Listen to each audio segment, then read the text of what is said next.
Alors, on prend une bonne gousse d'ail, on va faire de l'ail confit pour notre recette, un papier d'alu, on met la gousse d'ail dedans, on y met un petit peu d'huile d'olive, on va y mettre un petit peu de sel de Guérande avec des herbes de Provence, vous voyez, c'est un petit mélange pour les grillades, tout ça l'été, c'est tip top. On referme le papier alu, on le met au four 160 degrés pendant 45 minutes, tout simplement. Allez, c'est parti. On prend d'autres gousses d'ail, cette fois-ci pas confit, des vraies gousses d'ail qu'on a épluchées, et on va les couper dans la longueur pour faire des petites bandes. Vous allez voir, c'est pour mettre sur notre tomate, pour notre tarte de tomate. Donc on coupe deux jolies bandes dans la longueur. Ensuite, on prend des tomates régulières pour avoir une tarte très très belle. Et on prend donc des tomates bien calibrées, du même calibre, ce qui fera quelque chose de bien régulier. On prend la tomate, on la coupe en deux, tout simplement. On prend une plaque, un papier de cuisson. On les pose dessus.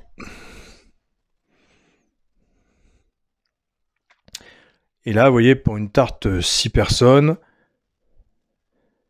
on prend une bonne dizaine de tomates. Donc, on met la dernière. Voilà. On va saler, poivrer, avec le sel de Guérande aux herbes de Provence. Et dessus, on va y mettre de jolis pétales d'ail. Bien au milieu.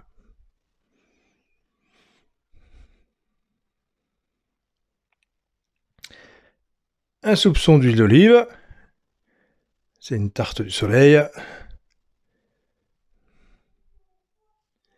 Voilà. Et là, on met au four 45 minutes aussi à 160 degrés. Donc, on peut mettre l'ail, les tomates en même temps. Comme ça fait une cuisson pareille. Voilà, il faut que les tomates restent un peu fermes. Ensuite, 300 g de farine de blé, type 45. Vous pouvez mettre de la 55 aussi. Ça marche très bien. Donc, je le fais à l'œil parce que j'ai tellement l'habitude de faire des pesées. Ça fait 34 ans que j'en fais. Et 60 g de Parmigiano, c'est-à-dire le parmesan. J'ai voulu jouer l'italien, ça n'a pas trop marché. On va y mettre 120 g de beurre mou, donc on l'a bien sorti avant pour qu'il soit pommade. Donc ça va être la pâte pour notre fond de tarte. Très rapide, vous allez voir. On va casser un œuf dedans et on va commencer à mélanger un petit peu pour déjà intégrer un peu les ingrédients.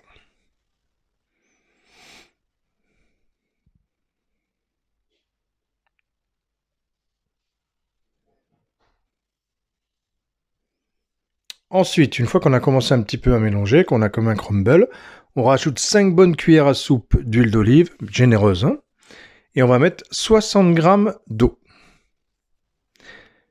Voilà. Et là, on pétrit jusqu'à obtenir une pâte complètement homogène. Voilà. Donc là, on a une belle pâte parfaite pour le fond de notre tarte. Donc je prends un plat, là j'ai pris un moule à génoise, vous pourrez très bien prendre une tarte plus plate, il n'y a pas de problème. Je beurre un peu quand même mon moule. Et j'étale à la main, je mets ma pâte au milieu et j'étale sur toute la surface. Alors moi j'aime bien quand c'est un petit peu d'épaisseur, si vous voulez un petit peu moins d'épaisseur, vous en mettez un petit peu moins, vous enlevez un bon tiers, mais moi vous verrez que ça tient bien. Voilà. Vous voyez, on a bien mis tout au bord, on l'a tassé, on la fait pas remonter, on la laisse vraiment que sur la surface du fond de la tarte. Et là, pareil, 160 degrés pendant, on va dire, 35 minutes. Donc là, vous avez vu, nos tomates sont cuites, vous voyez, elles sont restées confites, mais elles se tiennent bien. Voilà, c'est pour ça qu'on les cuit à 160 degrés pendant 45 minutes. Là, j'ai 3 boules de mozzarella que j'ai bien égoutté. C'est ce qui va faire notre farce sous les tomates. Et on écrase à la fourchette nos boules de mozzarella.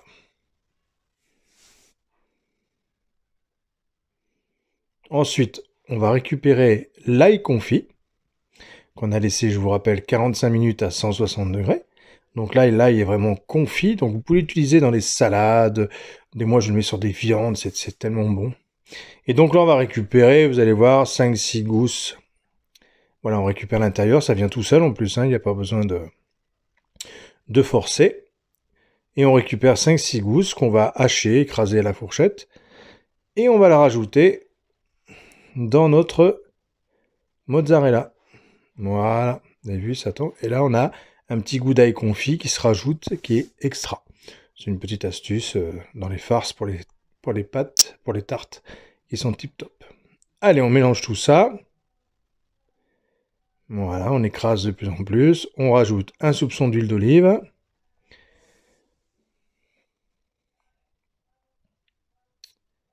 Bien évidemment, notre fameux sel de Guérande aux herbes de Provence.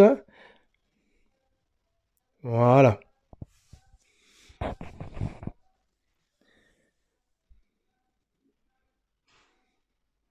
Le poivre, toujours. Le sel va toujours avec le poivre. Hein. C'est comme ça depuis des décennies.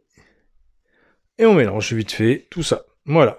On met, une fois qu'on a mélangé tout sur le fond de la tarte, qui aura refroidi, bien évidemment, vous ne mettez pas sur la tarte chaude. Hein. Sinon, et quand vous faites cette tarte, mangez-la relativement rapidement, parce que l'humidité de la mozzarella risque d'humidifier trop votre pâte. Donc si vous voulez que ça reste un peu croquant, mangez-la dans les heures qui suivent. Voilà, on prend un joli bouquet de basilic, et on va mettre sur toute la surface des belles feuilles de basilic. Voilà. Ensuite, on récupère nos petites tomates, et on les met